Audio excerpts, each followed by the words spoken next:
आदरणीय परिवारजन, नमस्कार। आज मैं जिंदगी की बात में जिंदगी में 36 का आंकड़ा और इसका हमारे रिश्तों पर प्रभाव इस बारे में आपसे शेयर करूंगा। हमारे समाज में प्रचलित कुछ मुहावरे, उक्तियां और कहावतें हमारी दैनिक जिंदगी में गहरी पैठ बनाए हुए हैं। जैसे एक कहावत बहुत प्रचलित है जो हम लोगों की जिंदगी में आए दिन दस्तक देती है। कहते हैं कि मान्यवर, मेरा तो उनसे 36 का आंकड़ा है।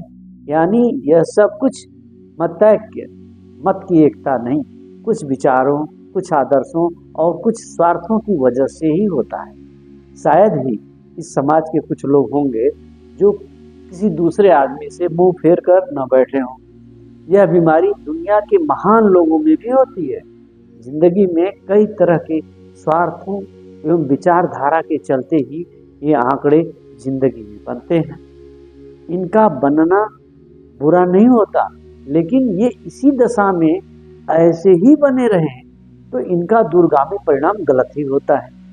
इंसान ऐसे संबंधों को लंबे समय तक नहीं खींच सकता है, क्योंकि तनाव ही तनाव जिंदगी की तमाम खुशियों को छीन लेता है। प्रसिद्ध वैज्ञानिक मैथ्यू सेंगस्टन कहते हैं कि हम लोग अपने विवादों को कहानी बनाकर उनको जिंदा रखते हैं। कुछ दिनों तक ही नहीं, बल्कि वर्षों वर्षों तक इंसान के आपसी विवादों के बीच जिन जिन शब्दों का प्रयोग आरोप प्रत्यारोप के रूप में किया गया होता है, वही मनुष्य के अवचेतन मन में इस तरह से रच बस जाता है कि वह उसे भूलता ही नहीं, उसी को मन ही मन दोहराता रहता है। यही विवाद का मुख्य कारण है। मनुष्य के अलावा किसी अन्य जीव जंतु में यह गुण नहीं देखने को मिलता। उदाहरण के तौर पर किसी दो जानवरों की लड़ाई को देखें तो उनके ज्यादातर लड़ाई भोजन, बच्चों या खुद की जीवन रक्षा या मेटिंग प्रजनन हेतु होती है। लेकिन लड़ाई के बाद जो जीते या हारे कोई फर्क नहीं पड़ता और उनका व्यवहार पूर्ववत जैसा सामान्य सा हो जाता है। उनको देखने से तो ऐसा लगता है जैसे लड़ाई जैसा कोई वाकया भी नहीं हुआ हो। इंसान के लिए अतीत में किए गए कार्य अपने आप में किसी भी तरह के परेशानी का सबब नहीं होती, बल्कि अतीत में किए गए गलत कार्यों से ही हम सबक लेते हैं और आगे अच्छी तरह से त्रुटि रहित कार्य करते हैं। लेकिन ये गलतियां परेशानी का सबब तब बनती हैं जब हम इनको अपने जहन में लादे लादे फिरते रहते हैं और हमारे आचरण उन्हीं पुराने कार्यों से गवर्न होते हैं, परिचालित होने लगते हैं, जो हमारे व्यक्तित्व का निर्धारण करने लगते हैं। प्रायः इंसानों में यह देखा जाता है कि पुरानी बेकार बातों को दिमाग में एकत्रित किए हुए रहते हैं और उन्हीं बातों का मनन चिंतन करते हुए जीते रहते हैं। इन्हीं गलतियों में असफलता, अपराध बोध, गुस्सा, दुश्मनी, अतृप्ति, पश्चाताप और हिंसा का भाव भर जाता है। यह इस तरह की प्रवृत्ति बन जाती है जिसमें हमारा व्यक्तित्व हमारा नहीं होता, बल्कि यह व्यक्तित्व इस प्रवृत्ति और सोच से प्रभावित होकर ही संचालित होने लगता है। इसके लिए दुनिया के बड़े बड़े डॉक्टर और वैज्ञानिक हम इंसानों के पुराने दिनों के बुरे विचार, बुरी बुरी यादों को दिमाग से हटाने के लिए बड़े बड़े प्रयोग कर रहे हैं और इससे निजात पाने के नए नए सरल तरीके खोज रहे हैं। इनमें से एक मनोवैज्ञानिक मैथ्यू सेंगस्टोन का कहना है, इंसान के मस्तिष्क या दिमाग को तनाव मुक्त रखना और शांति, पीस से ही बुरी यादों को मस्तिष्क से हटाया जाना ही सरल और सहज उपाय है। इंसान किसी संस्था में जब कार्य कर रहा होता है तो उसे उस संस्था में लगे लोगों के कार्यों का मूल्यांकन, असेसमेंट करना होता है।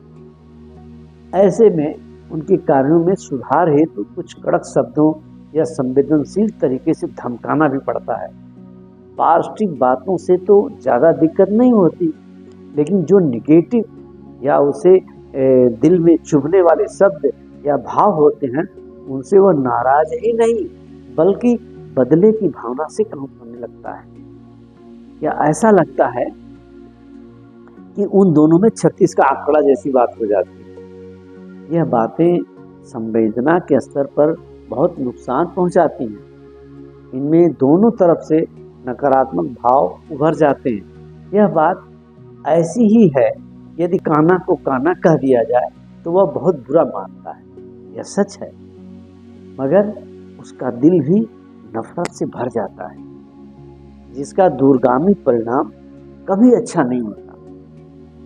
ऐसा प्रसंग तो महाभारत जैसी कथा में भी है, जिसमें महारानी द्रौपदी द्वारा दुर्योधन को अंधा का पुत्र अंधा जैसा ही होगा, जबकि दुर्योधन अंधा भी नहीं था, क्षणिक लापरवाही की वजह से लड़खड़ाया था। इतने बड़े महाभारत के युद्ध के कारणों में से एक कारण यह भी था। यह कड़वी बात या व्यंग की बात बोलने के कारण घटा था। एक बात तो तय है कि 36 का आंकड़ा न बने, किसी बात को ऐसे तरीके से, ऐसे माइंडसेट के साथ समझाई जाए कि उसके दिल पर चोट न पहुंचे, और सामूहिक जिम्मेदारी के तौर पर वह उस कड़वी बात या फीडबैक या सुधार के उपाय को अपने मन मस्तिष्क में बैठा ले। इन बातों को जो प्रोफेशनल चीजों के तौर पर समझे, निजी तौर पर न ले। इससे यह होगा कि यह व्यक्ति का शक्ति प्रदर्शन या ध्वंस न होकर पूरे संस्थान के कार्यों के धार के लिए जुड़ जाएगा, उसमें सम्मिलित हो जाएगा।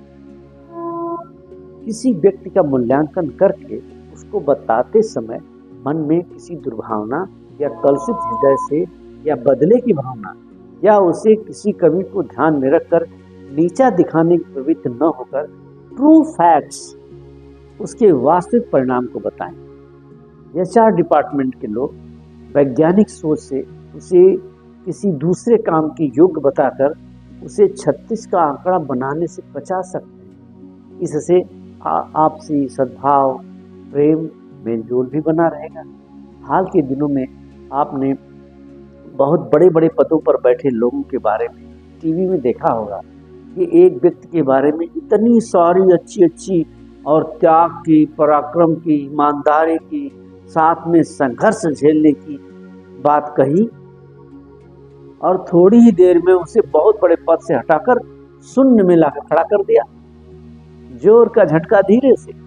हो सकता है ऐसे को एडजस्ट करने की भी बात हुई हो, लेकिन यह सब तो भविष्य के गर्भ में होता है।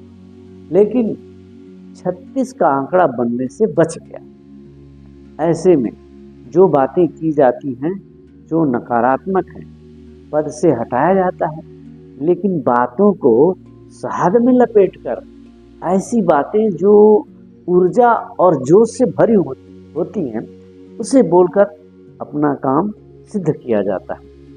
आजकल तो इसे समाज में मैजिकल मैनेजमेंट टेक्निक कहते हैं। लोग इसका व्यंग्यात्मक रूप से उपहास भी उड़ा देते हैं, कहते भी हैं कि जंग और राजनीति में सब जायज है न अजीब बात, फिर भी है, लोग कहते हैं, चलता है। आप देख सकते हैं कि हमारे समाज के बड़े बड़े प्रतिष्ठित जगहों पर विराजमान कुछ लोगों का चरित्र कभी कभी कहाँ पर आकर खड़ा हो जाता है। हम सबको ऐसे विचारों, सिद्धांतों पर सोचना होगा जो मानवता और मनुष्य के सहजता, सरलता पर बहुत बड़ा प्रश्न चिन्ह खड़ा करता है, और सैद्धांतिक तरीके से उच्च श्रेणी के काम करने वालों को निराशा की मनहूस गलियों में भटकता छोड़ देते हैं।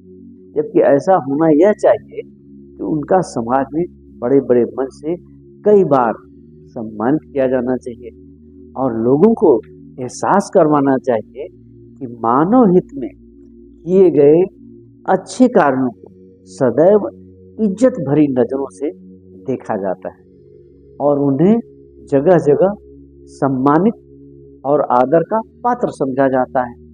जय हिंद, नमस्कार।